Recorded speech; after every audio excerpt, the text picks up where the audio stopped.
Hi, this is Tom Malloy. Okay, the last video we did was on mistakes in film financing. So today we're going to do one on the mistakes in film distribution. And these are things that I see people do a lot over and over again. And it's truly, it puts you in a position of this is the time that you're trying to make money for the film. You're trying to get it out to a wide audience, trying to get the money back for the investors and yourself. And so it's so important not to make these mistakes. Okay, the first thing is relying solely on the distributor.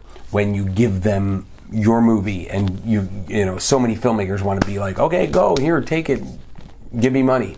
You know, and I think that's a mistake. I think you should really look at it as a partnership and try to work with them to bring whatever audience that you have and have your cast and your crew be retweeting and posting and creating TikToks and have your family and friends writing reviews and things like that, all to try to market the movie. And we have found that the ones where the filmmakers were more involved did the best financially. So you don't want to do something where you're just going to any distributor and you just go, you know, here, go take it and run with it, because sometimes it works so much better if the filmmakers are involved as well.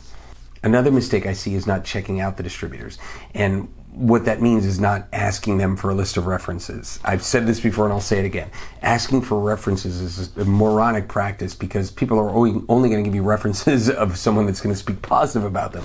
So what you should do is you should find other films that have been distributed or sold by this sales company and just reach out. And I can guarantee that those producers will be happy to tell you if they're good or if they're horrible.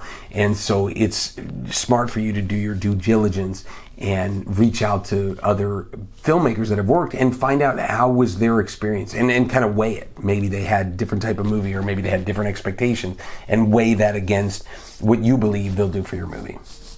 Another mistake I see a lot is settling for a distributor. You just go, you know, it's the first person that's excited about your movie, and so you go, oh, wow, let's jump on board with that distribution company. Especially, there's a good pitch that people have, like, we're a brand new sales company, and you know, and we're really going to try hard. We're going to focus on your movie. And I don't mean to disparage those people, but they don't have the relationships of a sales company that's been around 10 years, 20 years, 30 years, so they're not going to have those same high-level relationships.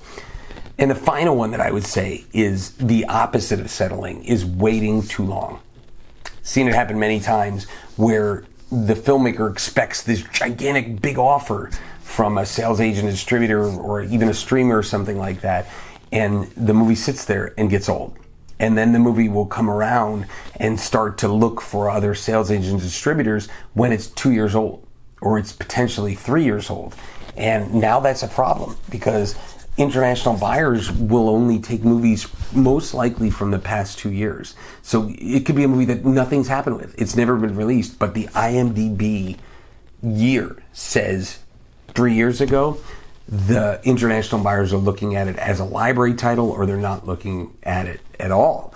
So you have to be very careful to not wait too long in regards to selling your film. You don't want to settle, but you don't want to just keep having the film out there and waiting for that incredible deal that's never going to come.